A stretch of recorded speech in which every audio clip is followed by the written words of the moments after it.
Supreme court of Pakistan ने नेब तरामीम को कलअदम करार दे दिया। चीफ जस्टिस की सरबराही में 3 रुकनी खसूसी बेंच ने 5 सितंबर को फैसला महफूज किया था।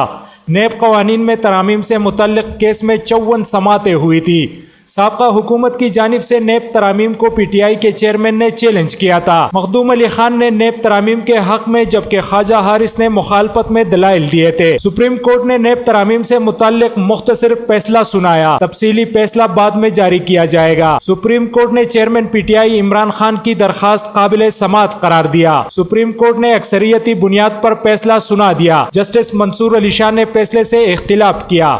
चीफ जस्टिस ने रिमार्क्स दिए कि लेडीज एंड जेंटलमैन्स 2-1 के अक्सरियत से फैसला सुना रहे हैं। मुख्तसर फैसले में कहा गया है कि सुप्रीम कोर्ट ने नेब तरामीम की मुतअद्दिद शिकों को आइन के बरक्स करार दे दिया। सुप्रीम कोर्ट ने फैसले में कहा है कि कलअदम करार दी गई शिकों के तहत नेब कवानीन के तहत कार्रवाई करे। अवामी ओहदों पर बैठे तमाम अफराद के मुकदमात बहाल हो गए। आमदन से ज्यादा असासाजात वाली तरामीम सरकारी अफसरान की हद तक बरकरार रहेंगी। सुप्रीम कोर्ट ने प्ली बार्गेन के हवाले से की गई नेब तरामीम कलअदम करार दिए। एहतिसाब अदालतों के नेब तरामीम की रोशनी में दिए गए अहकामात कलअदम करार दे दिए। नेब को 7 दिन में तमाम रिकॉर्ड मुतल्लिका अदालतों को भेजने का हुक्म दे दिया। तमाम तहकीकात और इंक्वायरीज बहाल करने का हुक्म दे दिया। ख्याल रहे कि चीफ जस्टिस की सरबराही में अदालत उज़्मा के 3 रुकनी बेंच ने दरख्वास्तों पर समाअत की। 5 सितंबर 2023 को सुप्रीम कोर्ट ऑफ पाकिस्तान ने नेब तरामीम के खिलाफ चेयरमैन पीटीआई की दरखास्त पर फैसला महफूज किया था।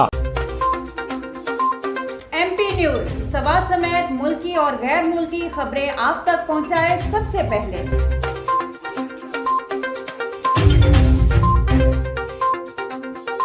दिन भर की ताज़ा तरीन खबरें हो या अवामी मसाइल हो, एमपी न्यूज की स्क्रीन पर सबसे पहले। सियासी मैदान हो या हो खेल का मैदान, हम पहुंचाएंगे सबसे पहले खबर एमपी न्यूज पर। अब आपकी आवाज बनेगा एमपी न्यूज सबसे पहले। तो अभी फेसबुक पर और यूट्यूब पर सब्सक्राइब कीजिए एमपी न्यूज को।